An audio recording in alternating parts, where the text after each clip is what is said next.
Meus queridos irmãos, a paz do Senhor Jesus a todos e a muitos, graça e paz, né?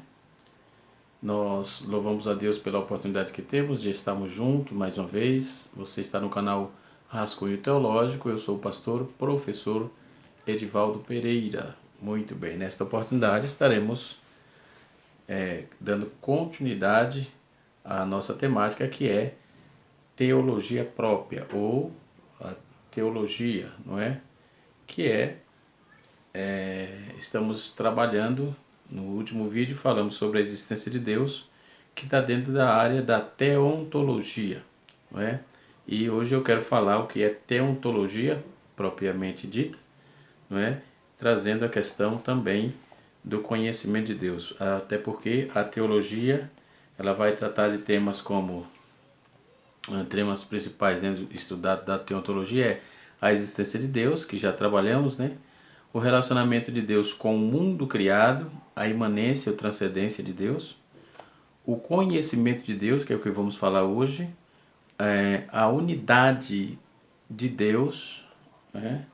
A unidade de Deus, a Santíssima Trindade, os atributos de Deus, os nomes de Deus, os decretos de Deus e as obras de Deus, né? Então a providência de Deus no governo e no sustento de todo o mundo criado. Isso é que estuda a teontologia. Afinal de contas, professor, o que é teontologia? Teontologia é uma matéria da teologia sistemática que aborda questões relacionadas ao ser de Deus e suas obras. Então, a palavra teontologia vem do grego e é formada por três vocábulos: theos, que significa Deus, ontos, que significa ser, e logos, que significa palavras, ou logia, né? Que daí o significado de teontologia, que diz respeito ao estudo do ser de Deus. Então, teontologia quer dizer estudo do ser de Deus, ok? Então, já trazendo a etimologia desta palavra. Portanto, a teontologia é a teologia propriamente dita, ou seja, a doutrina de Deus, né? Que quando eu falei no primeiro vídeo deste canal, eu estou falando sobre o que é teologia, né? Então estamos resolvendo e trazendo todo o contexto. Como eu estou falando sobre o ser de Deus dentro do seu contexto geral, isso se chama teontologia. E qual é a importância da teontologia? Qual a importância? Sem dúvida, a teontologia lida com as questões, né? Com as questões que estão além da nossa compreensão. Então, a intenção do canal, ou a intenção da teologia, não é prescrutar Deus, não é procurar pesquisar Deus, haja vista que ninguém vai conseguir esse feito, né? Essa proeza. Isso não existe, porque Deus é incriado e nascido e imutável. Mas as coisas criadas, conforme eu disse no escopo que trouxe aí no início do vídeo, é isso que vamos tratar, não é? Isso não quer dizer que a teontologia falha, não de apresentar só fundamentais para a fé cristã, né? Então, relacionado à natureza de Deus, embora Deus seja incompreensível, como eu já disse, né? É também cognoscível, né? Ele é também cognoscível, incognoscível e incognoscível, que é incompreensível, ok? Isso quer dizer que não possamos aí compreender exaustivamente o ser de Deus, visto que somos criaturas finitas, imperfeitas, e Ele é o nosso Criador infinito e perfeito. Então nós podemos conhecê-lo porque Ele mesmo resolveu se revelar a nós. Então é a forma de autorrevelação divina que nos é dada aí, nos é dada de forma geral através do mundo criado e de formas especiais através das Escrituras. Então, na teologia, isso é chamado de revelação geral, ou também porque chamamos de revelação especial. Então, a teontologia não se trata de um descobrimento de Deus por parte do homem, mas do estudo do conhecimento que o próprio Deus graciosamente nos resolveu prover aos homens, não é? E assim vamos nós. Portanto, nós vamos ver que, que a teontologia é fundamental para o estudo teológico, porque sem a compreensão adequada acerca da teontologia, que é acerca do caráter de Deus, do ser de Deus, de quem é Deus, nós não conseguimos chegar ao restante da matéria, ok? Então, nessas últimas análises, os erros dos universalistas é, antes de tudo, teontológico, ou seja, não conhecer o ser de Deus. Os universalistas erram ao falar da doutrina, né, da doutrina da salvação, porque primeiro eles falham em entender que a Bíblia diz acerca do ser de Deus e seus atributos, ok? Recomendo para leitura, além dos livros de teologia sistemática que já falei em vídeos anteriores, mas Millard Erickson, ele vai trazer dentro da sua teologia sistemática, ele vai construir uma estrutura muito boa que vai nos embasar bastante para a nossa compreensão, ok? Muito bem. Nós vamos para o conhecimento de Deus, né? O conhecimento de Deus.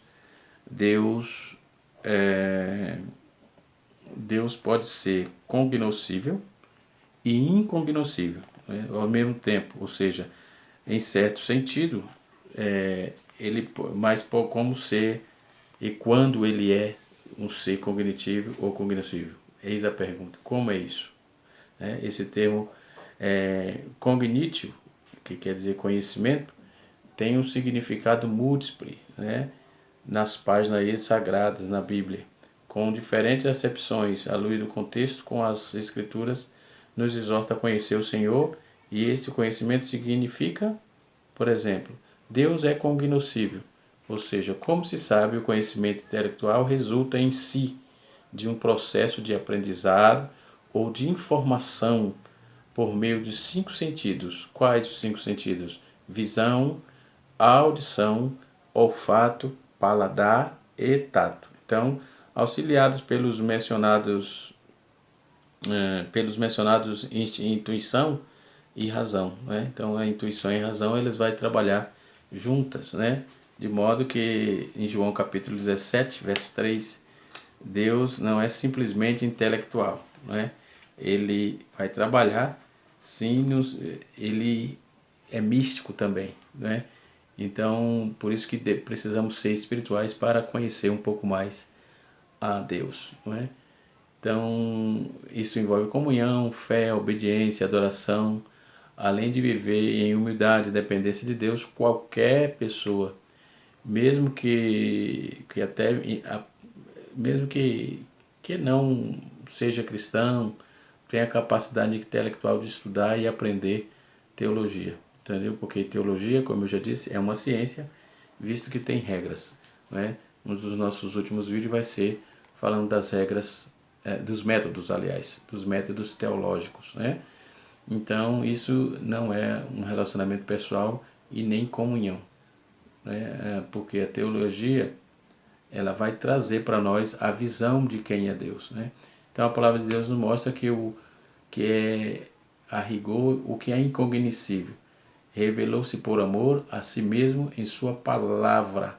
Está escrito em João capítulo 1, Evangelho de Jesus que João escreveu, capítulo 1, verso 14, e João capítulo 16, capítulo 3, verso 16. Então, neste caso aí, nós vamos observar que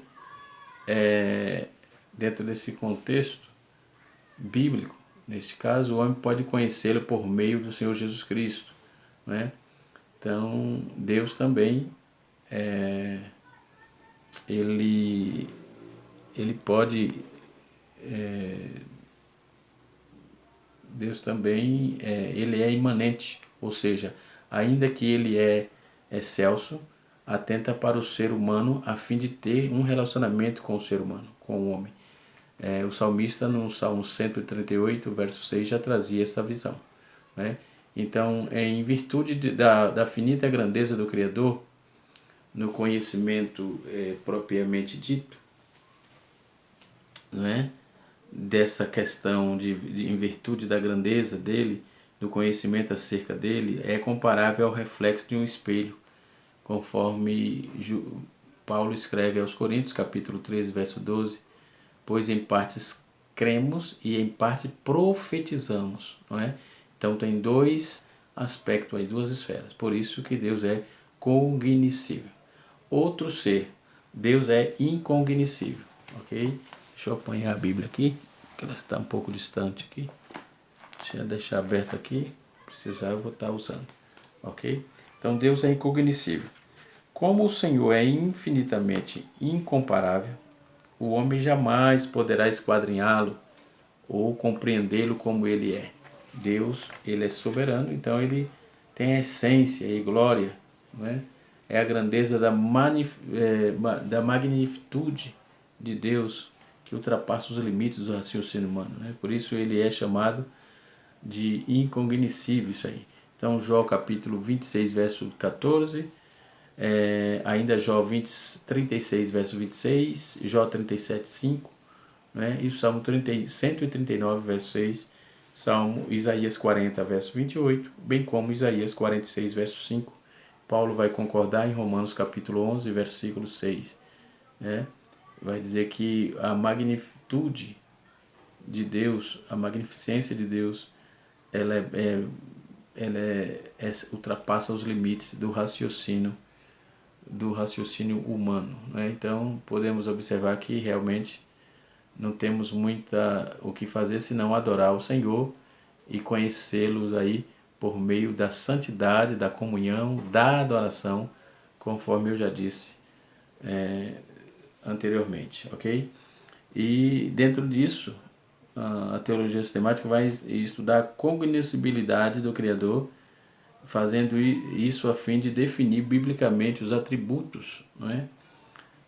Incognoscíveis da deidade, como a infinitude, a imensidão, a grandeza inescrutável, não é?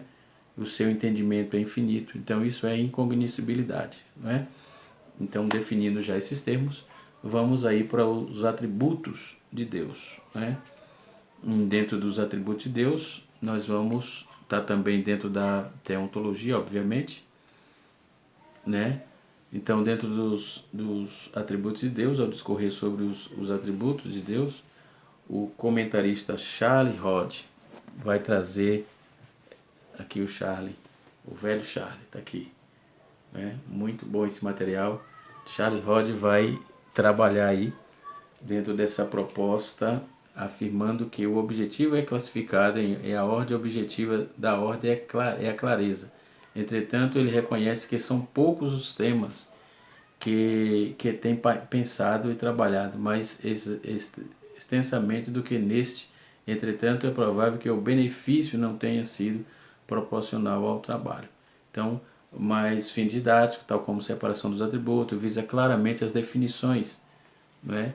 Visa claramente as definições que vamos tratar sobre essa questão aí das qualidades divinas exclusivas, as quais não encontram na analogia do homem, né? Aquelas que apesar de ser no Magnificíssimos serem perfeitas e infinitas, acham certa a correspondência do homem, ok? Então vamos lá. Primeiro, atributos incomunicáveis da deidade. Que atributo é esse? É perfeição. A perfeição, ninguém é perfeito senão Deus, ponto, certo? Isso tem que estar em mente. Jó capítulo 11, verso 7, está escrito: porventura alcançará os caminhos de Deus ou chegará à perfeição do Todo-Poderoso? Eis a pergunta. Como o atributo, o termo da perfeição de Deus denota que ele é perfeito de modo absoluto, infinito e único, né? Então não se trata de uma mera combinação de perfeição individuais. Ele é a origem de todos os atributos. Isso diz respeito a tudo que faz, pensa e determina.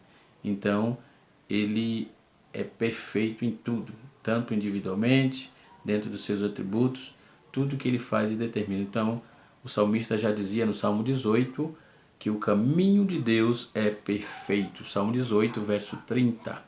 Não é?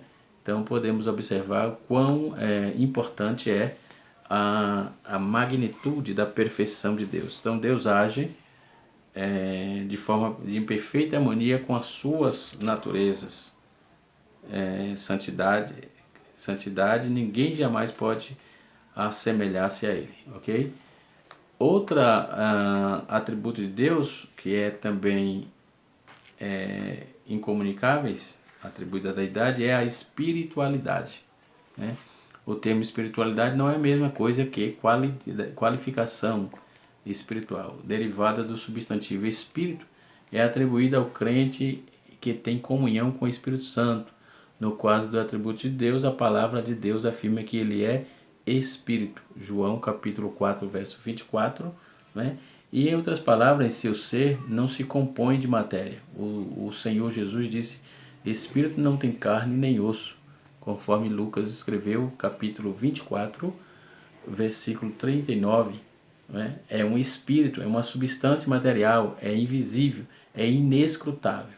Ok? Então essa espiritualidade é um negócio interessante. Paulo vai concordar com isso em Roma, ou aos Romanos, capítulo 1, versículo 23, quando ele vai, e Colossenses capítulo 1, versículo 15, também Paulo vai dizer ao seu filho na fé Timóteo, no capítulo de número 1, versículo 17. Ele vai dizer, como o Espírito Deus é imortal, né? Apartatos, que é um termo grego, né, que é aplicado ali no capítulo 1, versículo 17, né? Literalmente significa incorruptível.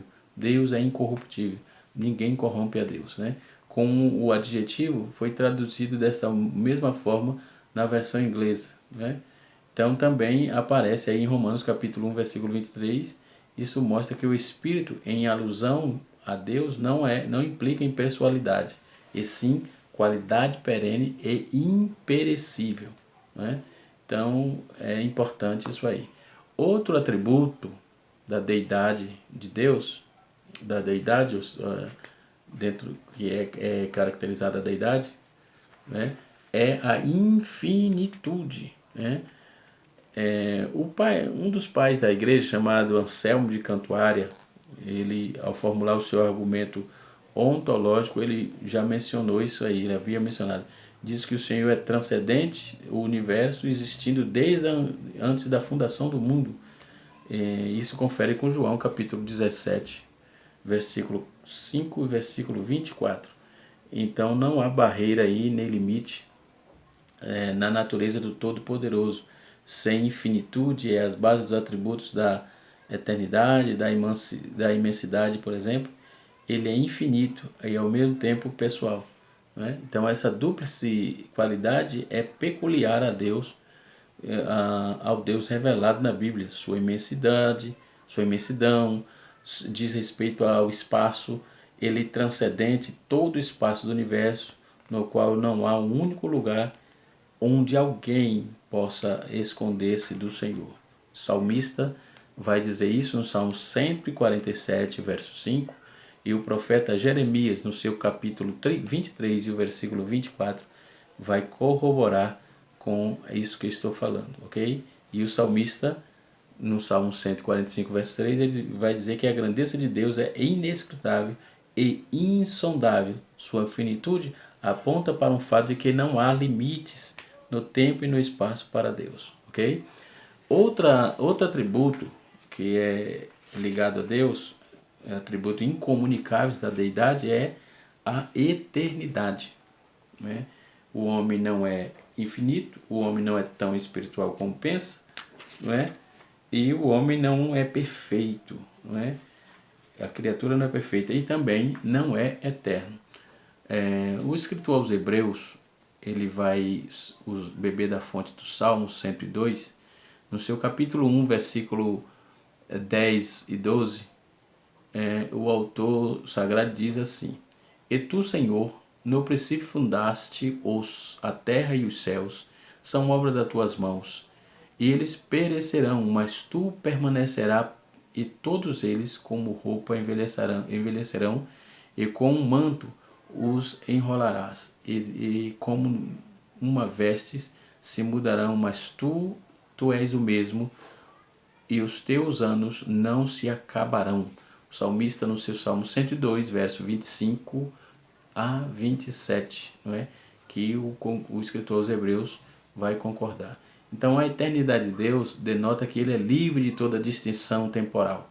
Haja vista que Deus é atemporal. Então podemos trabalhar também a antemporaneidade de Deus, né? Deus não conta tempo, Deus não trabalha com isso. Isso é para nós porque nós somos limitados, né? Trabalhar com o tempo é sinônimo de limitação. Então somos de verdade limitados. Então a eternidade denota aí a livre distinção temporal de passado, de presente e de futuro, né? Não teve ele um começo, nem terá fim, né? Ele é ilimitado, é inascido, imutável, incriado, não é? Então a Bíblia apresenta aí esse qualitativo como eterno. Então se Deus é imutável, inascido, incriado, é ilimitado, então isso é apresentado na Bíblia como eternidade, ou o termo eterno que existe aí desde toda a sua existência, desde quando e a existência de Deus só vem à tona quando nós passamos a existir, né? Porque ele já é Deus, ele era Deus, ele é Deus, ele será Deus e ponto, né? No Gênesis capítulo 21, versículo 33, Deuteronômio capítulo 33, verso 27, o salmista no Salmo 90, verso 2 e Isaías 40, versículo 28 vai tratar dessa eternidade de Deus. Então, a ideia filosófica aí da eternidade não está clara no Antigo Testamento. Contudo, quando se refere a Deus, é de duração infinita de tempo. É uma duração infinita de tempo, sem início, sem fim. E o seu trono está firme sobre... Desde então, tu és de eternidade a eternidade. O salmista, no seu Salmo 93, versículo de número 2, ele vai concordar, vai dizer isso. Mas tu és o mesmo, e os teus anos nunca terão fim. Salmo 102, verso 27. Deus é o autor do tempo e não está sujeito a ele, não é?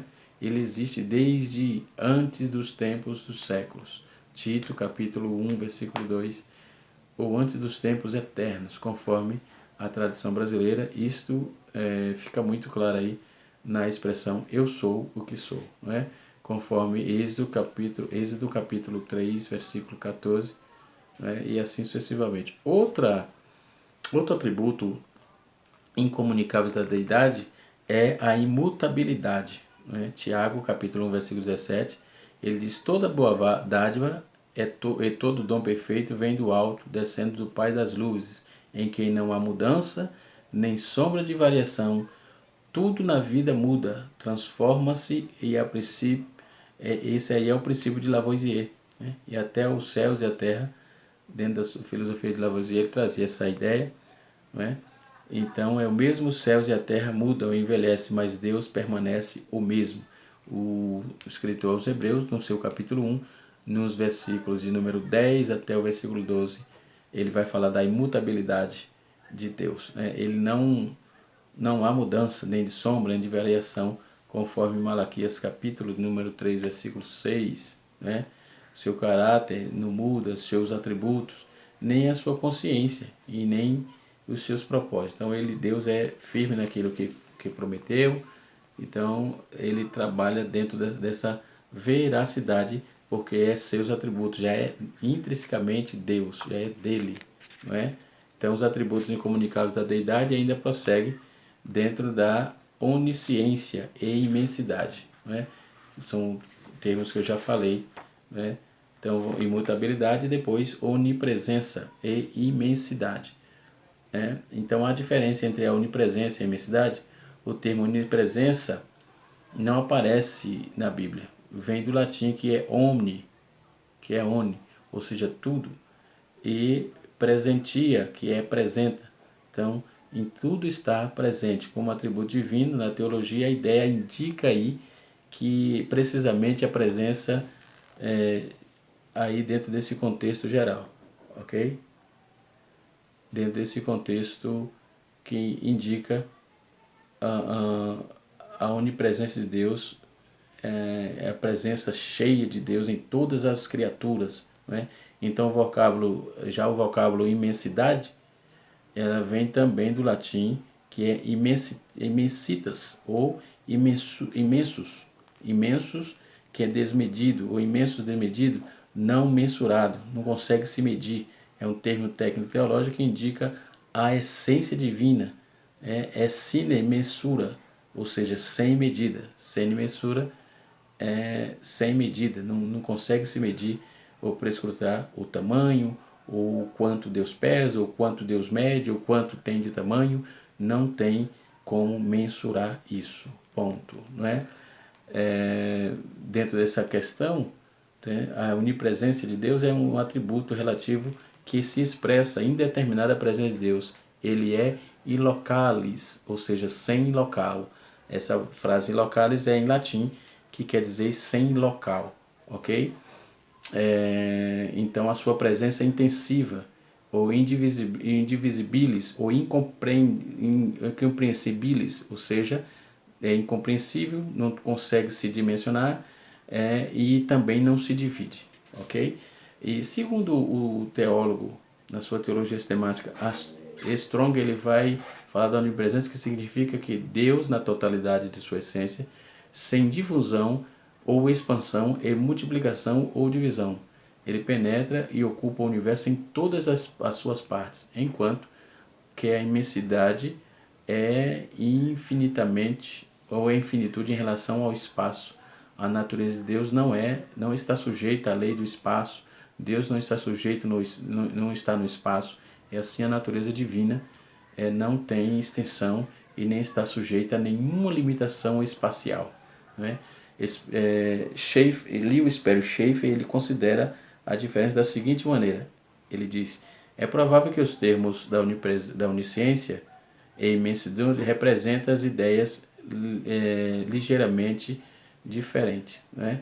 E assim sucessivamente. Então a onipresença de Deus relaciona-se ao universo habitado.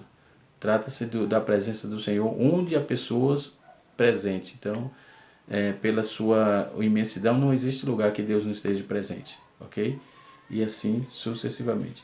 Depois nós vamos o outro atributo da divindade, da deidade, aliás, é também dentro do contexto teontológico, né? Claro. Então é a onisciência. A palavra onisciência vem do latim, que é oniscientia, ou oni, o tudo, ou ciência, quer dizer conhecimento, tem ciência de tudo, entendeu? É um atributo divino que descreve aí o conhecimento perfeito e absoluto de que Deus possui todas as coisas, e todos os eventos, todas as circunstâncias, por toda a eternidade passada, presente e futura. Trata-se do conhecimento da inteligência, da sabedoria dos graus de perfeição,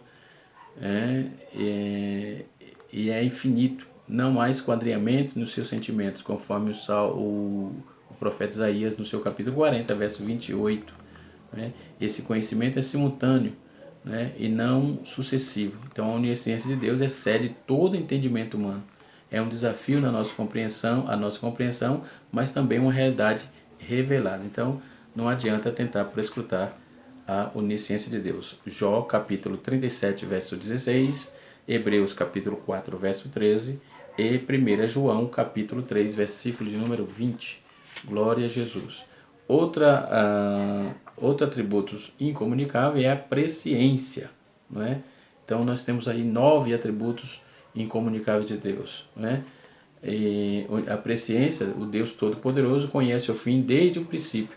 Ele está presente na eternidade.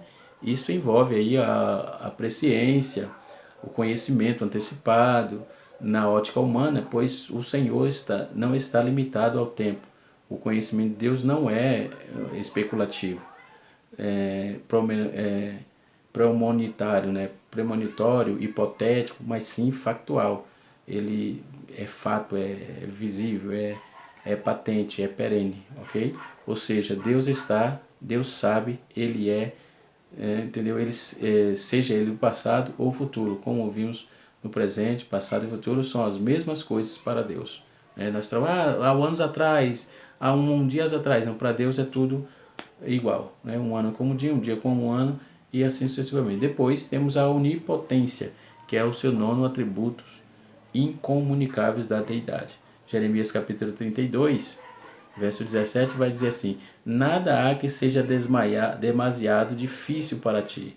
Né? O termo onipresença significa que todo poder ser todo poderoso. A Bíblia ensina que Deus é onipresente, onisciente e onipotente. Então os seus nomes revelam aí os seus atributos, né?